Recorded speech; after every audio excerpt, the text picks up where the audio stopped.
so this question actually is, in my mind, is inside this whole thing about, okay, you've got all these different segments, whether you break it by country of origin or level of acculturation or language preference and age, and all that stuff slams at you. And what we try to do is we say on the other side of that complexity, there is some simplicity. And where we go to deal with that issue today is we go to the category that we are talking about. We go and find out the relationship that a fully representative sample of Hispanics have to that category, and we create segments that are defined by how they relate to the category. And we pick a segment, and this, by the way, is a best practice that was created in our general market that we think applies completely to Hispanics. And we pick a segment, and we go deep, and we get to know them very, very, very well. And they may have certain biases on language or acculturation or age and things like that, but they all share a common relationship to the category.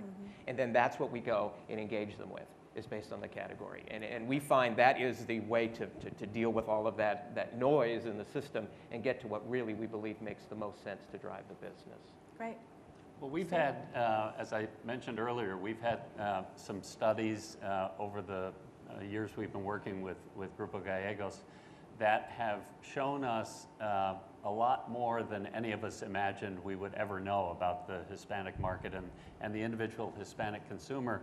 And for simplification purposes, again, we have segmented them in these studies as learners, straddlers, and navigators as the three different segments of acculturation. Yes, there's some overlap, and yes, there are some complexities of language and countries of origin.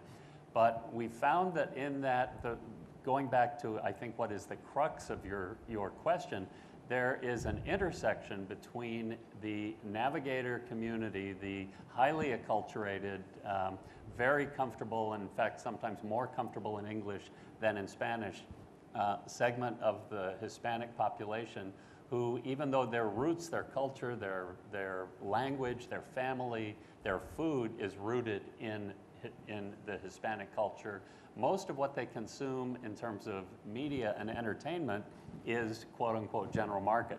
And I in fact, have been using the term general market less and less over the last couple of years, because there is this overlap and this blurring of the distinctions between general market and Hispanic market, to the point where I truly believe that in just a few years, certainly in the next decade, we will stop talking about general market, because there will be not only the population demographic flip-flop of a quote-unquote minority no longer being a minority.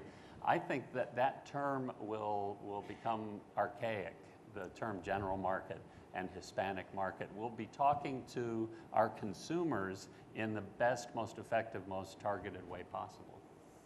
Thank you. Any other questions from the audience? Yes, we have one.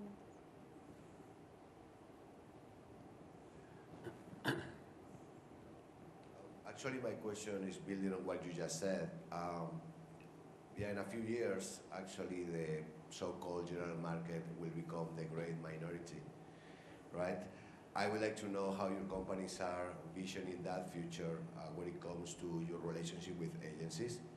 And I am interested in hearing as well whether or not your multicultural agencies are sit at the table where the conversation begins to plan the strategy for the brand at the beginning, and not how we are used to, which is the general market, the so-called general market strategy is decided, and then, the Hispanic agencies get a phone call. And I would like to know that if you are doing this, fantastic. If you're not, why not? And what you're thinking for the future?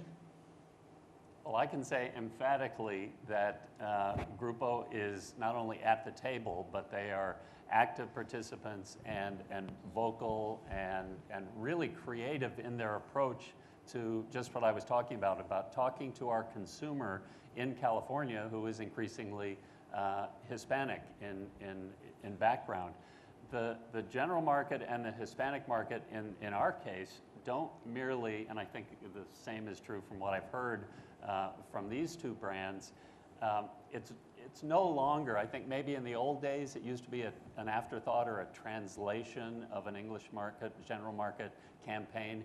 It's no longer the case. There is a coordination and a synchronicity between the two campaigns so that as they live together in a culture that is increasingly bilingual and bicultural, that there's not a kind of a jarring feeling of the brand, of the communication being inconsistent, but there is no question that the communication and the strategies have to be coordinated, have to be synchronized, have to sort of flow from the same well that is your product or your brand. So, good question, and I think that we're on the, as I heard someone say the other day, we're on the right side of history. I'd say in the Clorox case, we're not as far along. We're part of that, journey that, I guess we all talk about if you're in this kind of business. But I'm encouraged by what I see. I mean, I can't get into a lot of specifics on certain things in our company, obviously, for confidentiality reasons. But what I can tell you is we have one brand that has recently redone their strategy. And in my mind, the key is, in our world anyway, it's at the strategy level where you've got to get this fixed first or changed first, and then it'll all cascade from there. They've actually, with some of our help, quite frankly, and our in the agencies as well, reminding them of certain things, because a lot of our brands today, the only place in many cases where any growth is happening is with Hispanics. Okay, and so we remind them that the only place you have growth is Hispanics. So do you want to really, really shortchange that particular, source of business?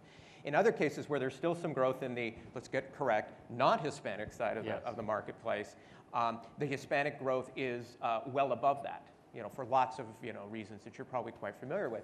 And we do a calculation about what % of the total growth can you attribute over the last several years to what Hispanics have done consumption-wise on your business, purchase-wise?